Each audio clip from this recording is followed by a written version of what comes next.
Let us continue with the factors affecting growth and development. The environmental factors, yes, from the examples we have seen, environment has an effect on the growth and development of a person. Now, environment of a person can be divided into two: prenatal environment and postnatal environment. Prenatal environment means the environment in which the baby grows during the intrauterine life. That is the prenatal environment. Postnatal environment will constitute all that environment in which the baby grows after the delivery or after the birth. So, environment of a child which has influence on the growth and development can be divided into two. One is the prenatal environment and another one is the postnatal environment. Now we will see prenatal environment in detail. The environment in which the child grows in uterus can be known as prenatal environment. Yes, it is one of the most important aspect of a child's life. It has got great influence on the child. To make it more clear, I'll just give an example of a firstborn baby and a second or thirdborn baby. Just compare. Compare with the decision making capacity of a firstborn baby and the second-born baby or third-born baby. Compare among you. If there is a firstborn and the second-born in your family, you can just compare with that.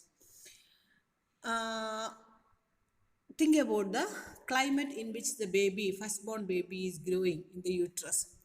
Okay, mother just got married. Okay, within 1 year, she may conceive. She don't know much about the family and she is confused what to do, what to not to do, whether they want and whether how it will be pleasing my husband, how it will be pleasing the my mother-in-law, father-in-law, maybe sisters, brothers, anyone in the family. So she may be worried about what to do and how to do because she cannot take any decision in this particular situation because she don't know much about that particular family. Especially those who are continuously living in a group, okay, in a large family.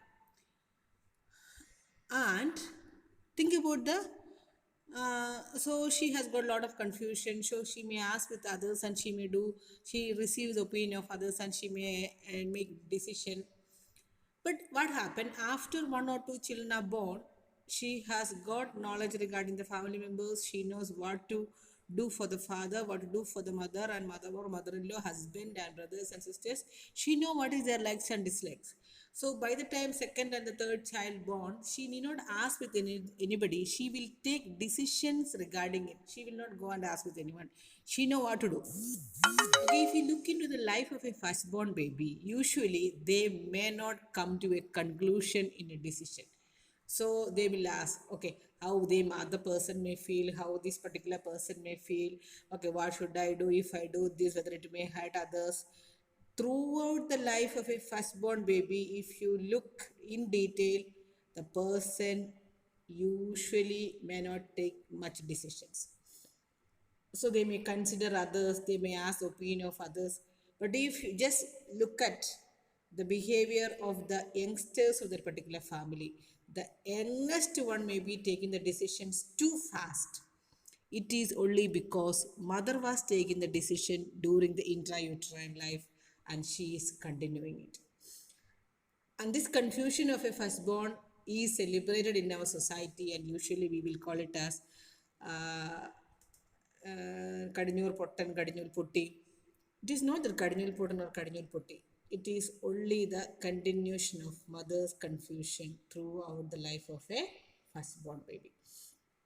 And scientifically, if you say the baby born, okay, baby conceives after 6 months after 6 to 1 year. Okay, usually 6 months it is said in the books after the marriage. So mother may get familiarized with the situation, so she can take decision. So her anxiety reduces, her tension reduces. So the same way the anxiety and the tension that is unknowingly created in a firstborn baby also get reduced. So this is the effect of a prenatal environment. Yes, the 9 month, what mother goes through this during this 9 month, what kind of nutrition mother gets, what kind of psychological support mother gets, what kind of spirituality mother has, what social support she has. Yes, the continuation of this 9 month period we can see as another life of a child, or male child or a female child. So this is the importance of prenatal environment. So every mother should get a good atmosphere during the pregnancy to get a very good child to grow up to the maximum. Yes, the nutrition should be really good.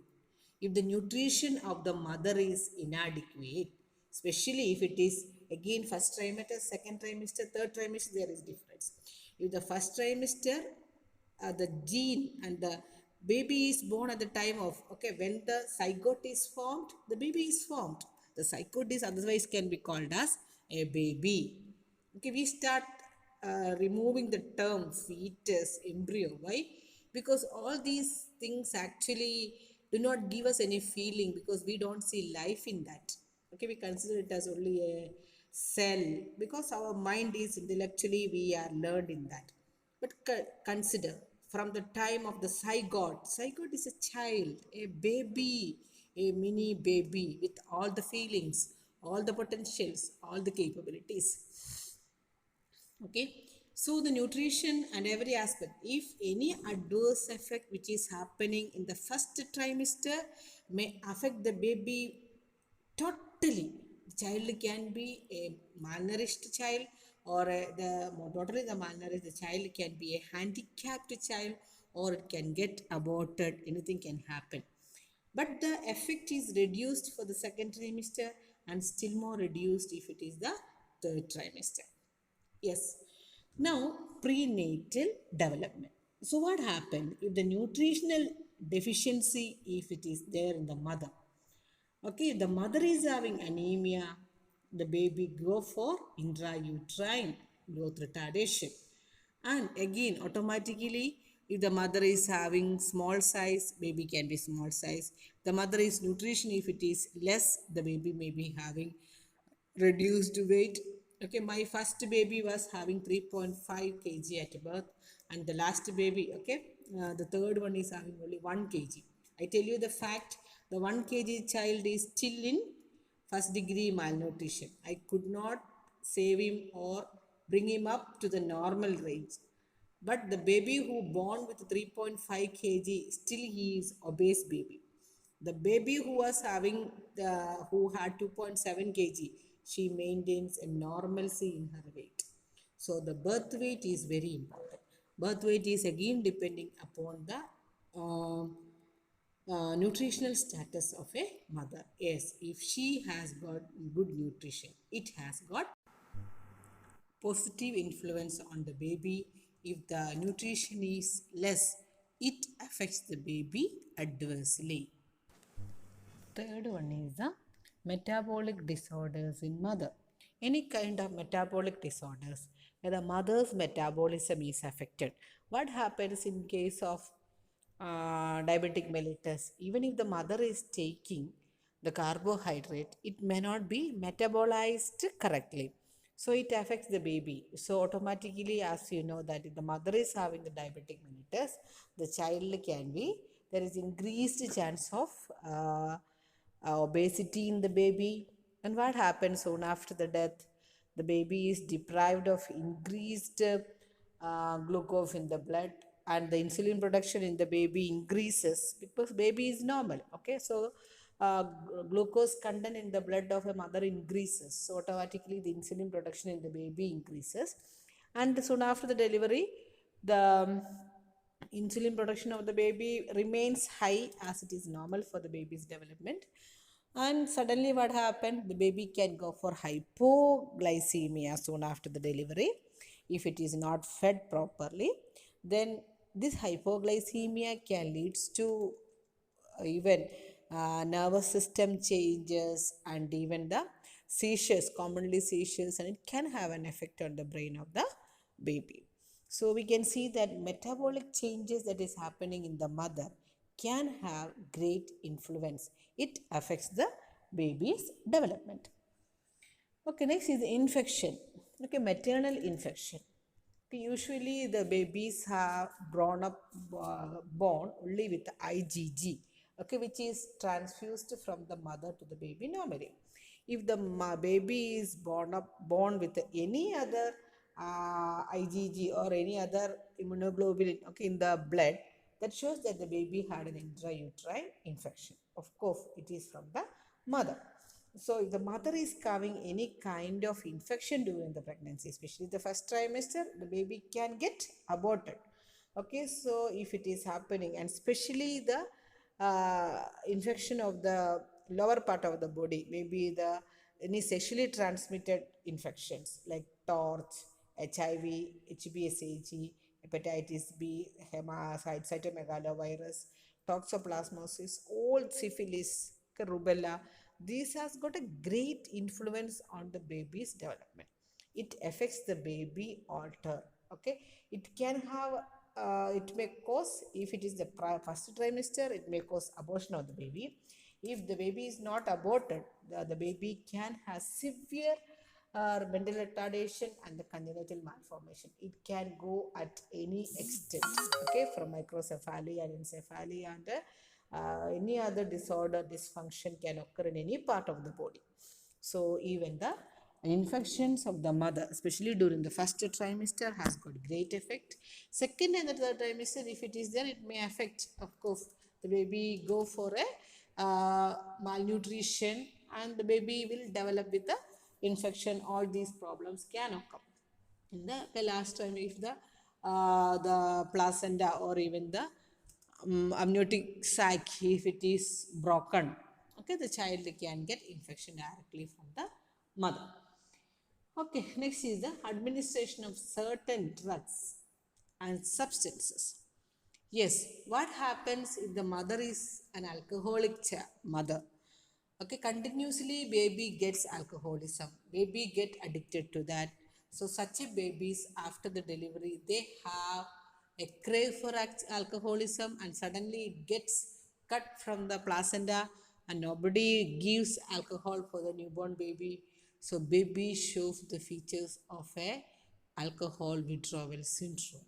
Yes, if you take any textbook of pediatrics uh, and foreign books, you can see the alcohol withdrawal syndrome of a newborn. I fear it may start in India, in Kerala, within 10 years, because our life also is changing drastically. And the intake of nicotine by the mother, yes, whether it is present in Kerala, yes, it is. It is growing, increasing. Okay, so any substance, drugs, okay, all these, okay, other than that, the drugs which should not be taken during the pregnancy, maybe thalidomide, okay, antipsychotic drugs, or any these kind of drugs which has taken, okay, thalidomide, there is a fusion of legs and the fused baby, okay, lower part of the baby gets fused. And the recently, okay, I think 2 3 not recently 2 3 years back, I read a message saying that the Malsiganiha Casbon. It is not the Malsiganiha actually, it is a thalidomide affected baby. Okay. So, drugs, okay, look at the drugs can have, which cross the placenta, and even the drugs which cross the breastfeed. Okay, this will affect the baby. Okay, administration of certain drugs. And influence, next is the influence of maternal hormonal. Okay, the level of hormones in the baby, mother, sorry, example is the thyroxine. Okay, thyroxine deficiency will be leading to skeletal retardation in the fetus.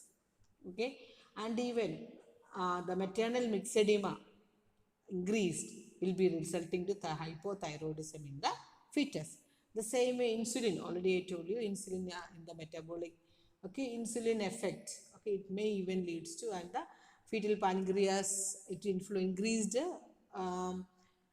insulin stimulate the fetal growth, okay, and the fetus usually become large, and since maternal blood sugar is high, okay, the baby can get more insulin produced, so automatically what happens, the baby can go for hypoglycemia soon after the delivery, and even it will be leading to hyperplasia of the head of Langerhans, okay, so that is producing increased insulin, okay, which I already mentioned. So even the maternal hormones can have influence on the baby's growth. In this video, we studied about the prenatal environment, nutritional deficiency or nutritional status, metabolic disorder in the mother, infection, administration of certain drugs and substance, and the influence of hormones. The postnatal we will see in the next video. Thank you.